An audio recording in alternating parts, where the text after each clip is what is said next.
안녕하세요. 삼성중공업이 장대양봉을 뽑아내면서 이전의 갭을 메꿨습니다. 급락하기 전 저가가 7,130원이었는데요. 장대양봉이 나온 날 고가는 7,260원으로 확실하게 갭을 채웠습니다. 여기에서 우리가 확실히 알 수 있는 사실은 뭘까요? 갭을 채우는 7,130원 위에서는 매수하면 위험하다는 것입니다. 7,130원대에서 한 번, 두 번 저항을 맞고 다시 내려왔다는 사실을 볼 수 있죠.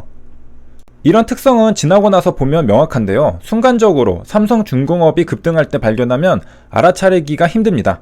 장 초반입니다. 전날에는 거래량이 없던 삼성중공업이 이날은 장 초반부터 거래량이 터지면서 1분 봉상, 양봉을 뽑아냅니다. 어디에서 거래를 할 수 있을까요? 장 초반부터 상승하는 건 알아차리기 힘들 겁니다. 10시 42분에 삼성중공업을 발견하면 주가가 하락하지 않고 저점을 높이면서 조정을 거치고 있다는 사실을 알 수 있습니다. 그리고 장대양봉이 나오면서 1.3% 들어올리죠. 이때 거래를 해볼 수 있습니다. 주가는 계속해서 우상향하고요. 이 중간중간에 또 심적으로 흔들릴 수가 있습니다. 왜냐하면 상승하는 중에도 지속적으로 밑꼬리를 달면서 올라가기 때문입니다. 밑꼬리라는 건 1분 봉상, 음봉인 구간이 있다는 뜻입니다. 한 번에 장대양봉으로 들어올리죠.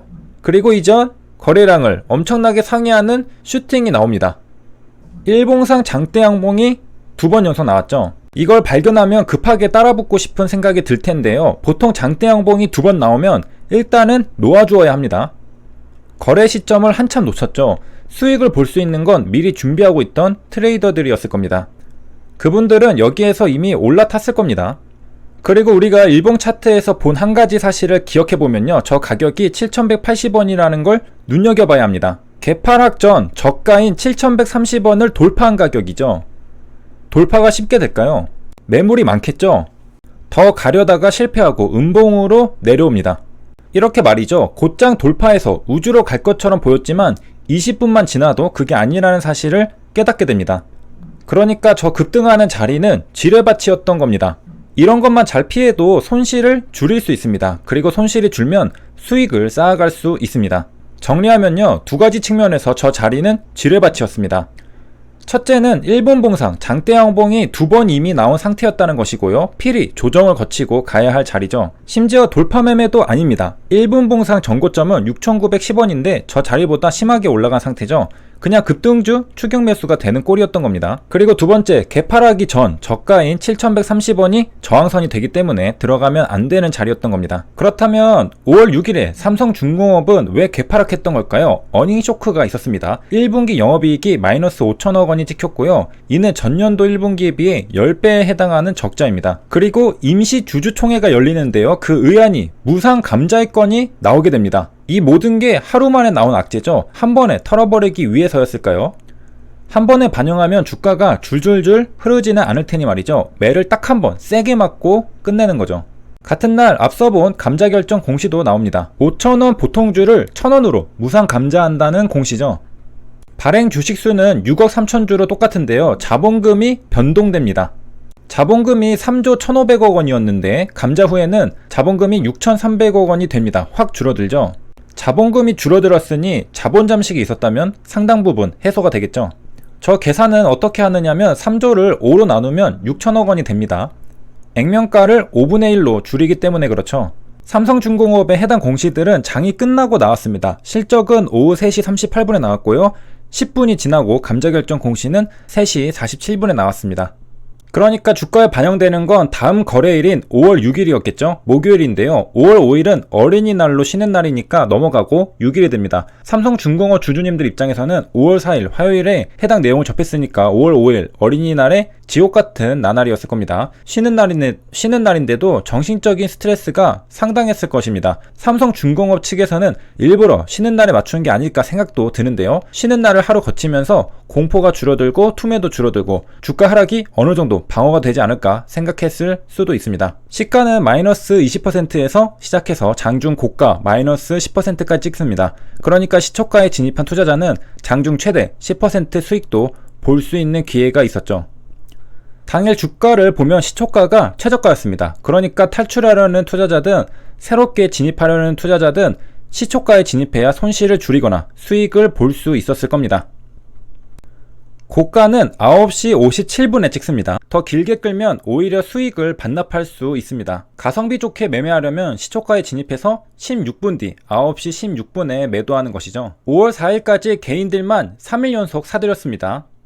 그 말은 누군가는 팔았다는 건데요. 외국인 기관이 줄곧 팔았습니다. 이런 사실을 마치 알았던 것처럼 5월 4일과 그 전날은 외국인과 기관 모두 쌍매도입니다. 그래서 대형주에서는 외국인과 기관의 수급이 상당히 중요해 보입니다. 왜냐하면 정보가 좋거든요. 악재가 있다면 매수할 이유가 없겠죠. 5월 6일 개파락으로 피해를 본 건 3일 연속 매수만 했던 개인들의 몫이었습니다. 그리고 사실 악재는 하나 더 있었는데요. 주주배정 유상증자를 준비하고 있다고 공시가 나왔습니다. 규모는 1조 원입니다. 삼성중공업의 최대 주주는 누구일까요? 바로 삼성전자입니다. 지분율 16%에 달하고요. 삼성생명은 3%를 가지고 있습니다. 조선해양의 시장 점유율을 경쟁사별로 비교를 해보면요. 삼성중공업이 올해 1분기에 들어서면서 43%로 대폭 늘었습니다.